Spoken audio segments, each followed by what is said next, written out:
सबसे पहले इस टाइटल को समझते हैं। अ टॉरिड क्राइसिस। टॉरिड का मतलब होता है एक्सट्रीमली हॉट, क्राइसिस का मतलब हुआ संकट। यहाँ हम बात करने वाले हैं गर्मी के बारे में, भीषण गर्मी के बारे में। यानी कि भीषण गर्मी जो है, ये जो एक्सट्रीमली हॉट गर्मी जो है, ये एक संकट है। इसी के संबंध में हम यहाँ बात करेंगे। अ प्रोलॉन्ग्ड। प्रोलॉन्ग्ड का मतलब होता है लंबे समय तक, कोई भी चीज़ जो लंबे समय तक चल रही है उसे हम बोलते हैं prolonged. A prolonged summer should be classified as a natural disaster. Natural disaster, प्राकृतिक आपदा। तो लंबी चलने वाली गर्मी जो है उसे एक प्राकृतिक आपदा के रूप में वर्गीकृत किया जाना चाहिए। यानी कि जो अगर समर जो है वो बहुत ही ज़्यादा प्रोलॉन्ग्ड देखने को मिलती है तो उसे नेचुरल डिज़ास्टर मानना चाहिए।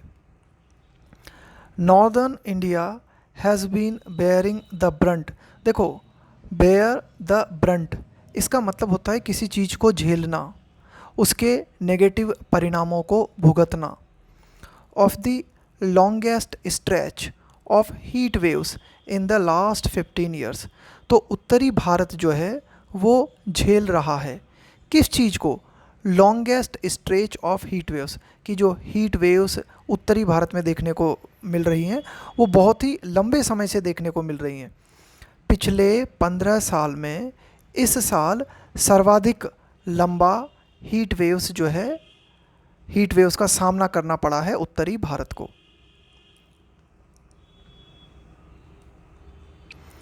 The minimum day temperatures in some states have consistently remained above 45 degree Celsius. कि मिनिमम तापमान की बात करें, हम दिन के तापमान की बात करें तो कुछ राज्यों में जो मिनिमम तापमान है वो कंसिस्टेंटली लगातार बना हुआ है, क्या? 45 डिग्री सेल्सियस से ऊपर। And those in the relatively cooler ones. और उन राज्यों की अगर हम बात करें जो अपेक्षाकृत थोड़े ठंडे हैं, वहाँ भी तापमान जो है नॉर्मल से 3 से 6 डिग्री ज़्यादा बना हुआ है, at least 3 to 6 degree Celsius above what is usual for this time of the year. कि साल के इस समय का ये जो टाइम पीरियड है, इस समय जो नॉर्मल टेम्परेचर होना चाहिए तो वो नॉर्मल से 3 से 6 डिग्री ज़्यादा देखने को मिल रहा है। कहाँ? उन राज्यों में जो कि अपेक्षाकृत ठंडे होते हैं वहाँ भी। Even night temperatures have consistently been 3 to 6 degree Celsius above normal. यहाँ तक कि रात का जो तापमान है वो भी लगातार नॉर्मल से 3 से 6 डिग्री ज़्यादा बना हुआ है। A consequence of the near absence of moisture and rain. Consequence का मतलब है परिणाम। तो ये रात का तापमान भी जो है हाई बना हुआ है, ये किस चीज़ का परिणाम है? Near absence of moisture and rain. कि लगभग कमी देखने को मिल रही है, ऑलमोस्ट न तो नमी देखने को मिल रही है और न ही बारिश देखने को मिल रही है। तो इसके परिणाम स्वरूप रात का टेम्परेचर भी नॉर्मल से ज़्यादा ही देखने को मिल रहा है। टू ऐड टू दिस, अब इस चीज़ को और ऐड कर लो इन सारी बातों में। The monsoon has been sluggish. Sluggish का मतलब है बहुत ही सुस्त होना। कि मानसून जो है वो कैसा रहा है? अभी तक मानसून बहुत ही सुस्त रहा है।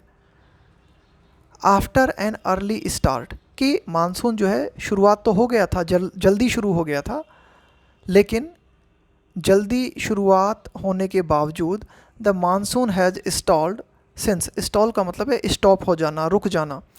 Since June 12 and is stuck in central India. लेकिन अर्ली स्टार्ट के बाद मानसून जो है 12 जून से रुका हुआ है मध्य भारत में। बिफोर इट्स ऑनसेट, ऑनसेट का मतलब होता है शुरुआत, प्रारंभ।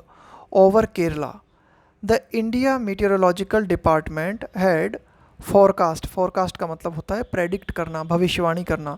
The rainfall in June over India to be normal. अब देखो कि केरल में मानसून की शुरुआत से पहले भारत का जो मौसम विभाग है उसने ये फोरकास्ट किया था कि जून के माह में जो बारिश है वो नॉर्मल से ज़्यादा रहेगी।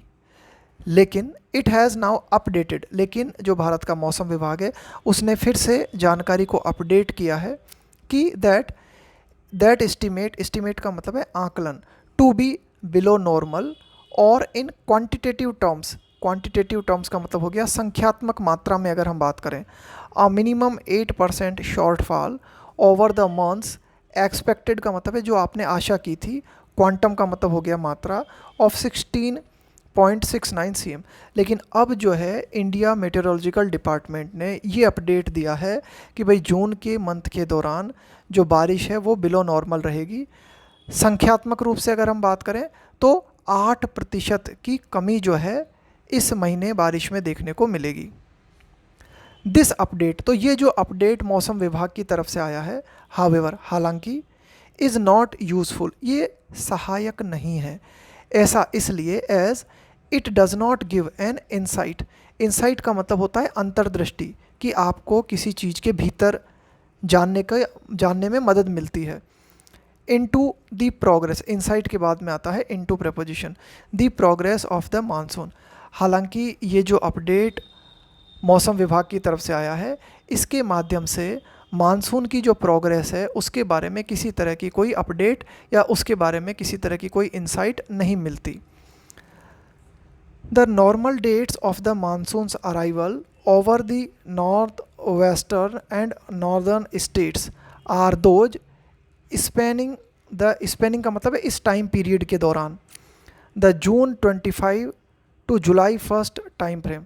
तो अगर हम बात करें कि मानसून के पहुंचने की जो नॉर्मल डेट है कि भाई ये जो उत्तरी राज्य हैं या उत्तरी पश्चिमी जो राज्य हैं इनमें मानसून किस टाइम पीरियड के आसपास पहुंच जाता है, 25 जून से लेकर 1 जुलाई के बीच में।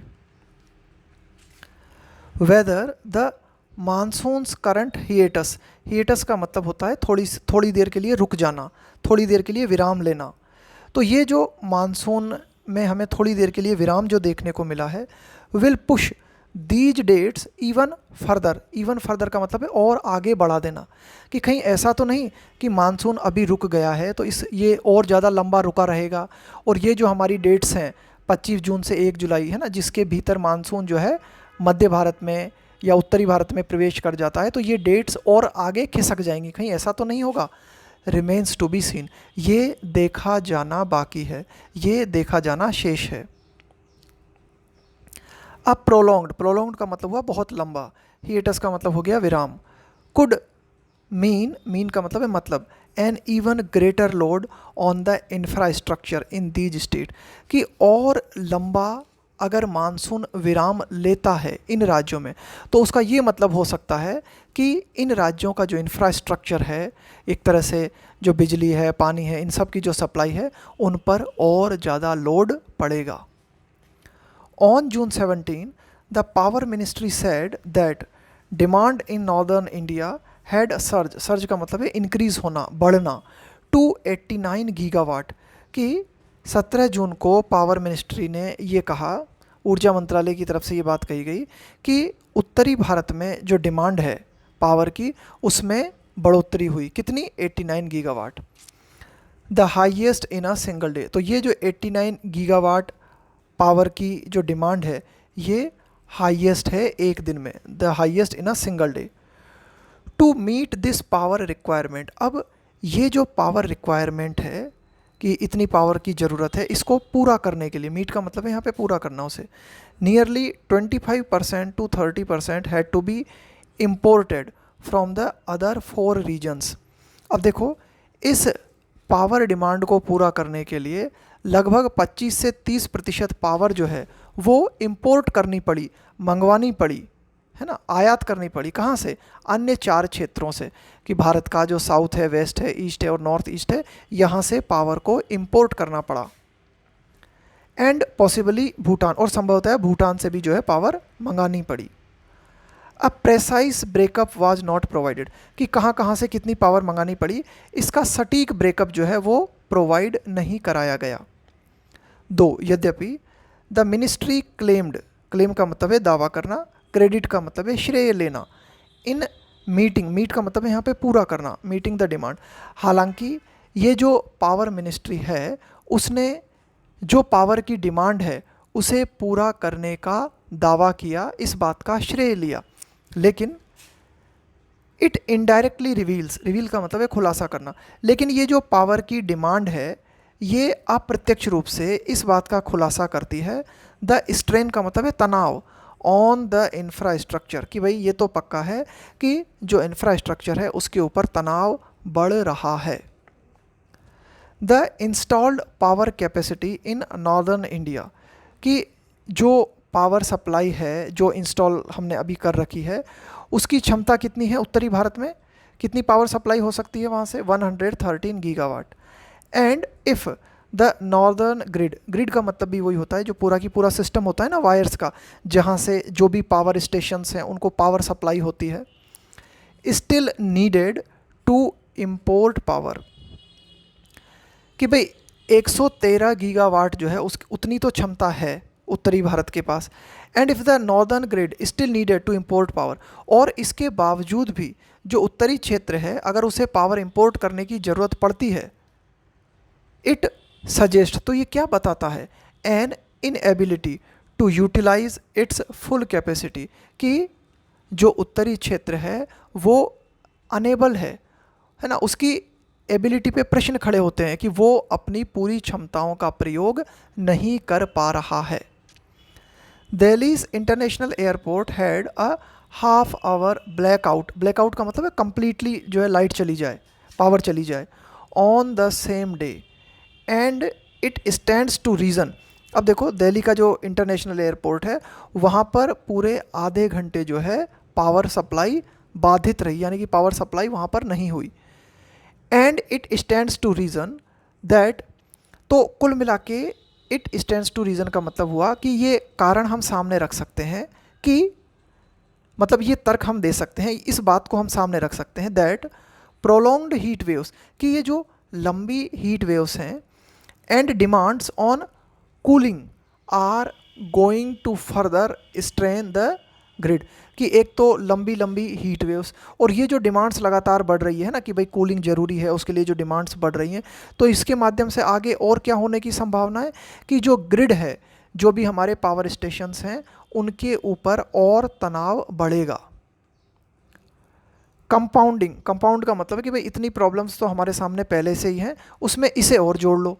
Compounding this is the water crisis, तो ये तो हो गई हमारी यहाँ पे पावर सप्लाई की प्रॉब्लम। अब ये जो है वाटर क्राइसिस जो है ये प्रॉब्लम्स को और ज़्यादा बढ़ा रहा है। दैट हैज़ ग्रिप्ड दिल्ली, कि ये जो वाटर क्राइसिस है, ये जो पानी का संकट है, ग्रिप का मतलब है अपनी चपेट में ले लेना, पकड़ लेना, तो इस वाटर संकट ने क्या किया है, दिल्ली को अपनी चपेट में ले लिया है। वाइल, जबकि water pilferage is a common वो, पिल्फरेज का मतलब होता है चुराना किसी चीज़ को, तो पानी की जो चोरी है वो क्या है, कॉमन वो का मतलब होता है एक तरह की मुसीबत, एक तरह का संकट, तो कुल मिला के पानी की चोरी जो है वो एक कॉमन संकट है। द हीट हैज़ एग्जाजरबेटेड डिमांड, एग्जाजरबेट का मतलब होता है कोई प्रॉब्लम है उस प्रॉब्लम को और बढ़ा देना, तो क्या हुआ है कि भाई ठीक है पानी की चोरी जो है वो एक कॉमन समस्या है, कॉमन मुसीबत है, लेकिन ये जो बढ़ती हुई गर्मी है इसने क्या किया है, और ज़्यादा संकट पैदा कर दिया है। एंड हरियाणा अ की source of water for Delhi, और हरियाणा की अगर हम बात करें जो कि दिल्ली को वाटर सप्लाई करने में एक अहम भूमिका निभाता है, की सोर्स हैज़ रिफ्यूज्ड, उस हरियाणा ने इनकार कर दिया है टू इंक्रीज सप्लाई, कि भाई और ज़्यादा दिल्ली को सप्लाई देने से हरियाणा ने मना कर दिया है, साइटिंग, ये हवाला देते हुए इट्स ऑन कॉन्स्टेंट, कॉन्स्टेंट्स का मतलब हो गया लिमिटेशंस, कि भाई हरियाणा ने अपनी खुद की लिमिटेशंस का हवाला देते हुए दिल्ली को और ज़्यादा पानी सप्लाई करने से मना कर दिया है। It is high time, already late हो गए हैं लेकिन अब ये बिल्कुल सही समय है कि politics is set aside, set aside का मतलब है एक तरफ कर देना, कि पॉलिटिक्स जो है उसको एक तरफ रख दिया जाए, यानी कि पॉलिटिक्स को छोड़कर। And the prolonged summer is holistically का मतलब हुआ कंप्लीटली, पूरी तरीके से। एड्रेस्ड का मतलब है समाधान करना, by the centre and states as a natural disaster, कि ये राइट टाइम है कि राजनीति को एक तरफ रख के ये जो लंबी चलने वाली गर्मियां हैं, इनका पूरी तरीके से समाधान किया जाए। किसके द्वारा? केंद्र और राज्य के द्वारा। इनको यानी कि ये जो प्रोलॉन्ग्ड हीट वेव्स हैं, प्रोलॉन्ग्ड समर है, इसे एक प्राकृतिक आपदा समझकर केंद्र और राज्य दोनों के द्वारा इसका पूरी तरीके से समाधान किया जाए। तो ये था हमारा आज का एडिटोरियल।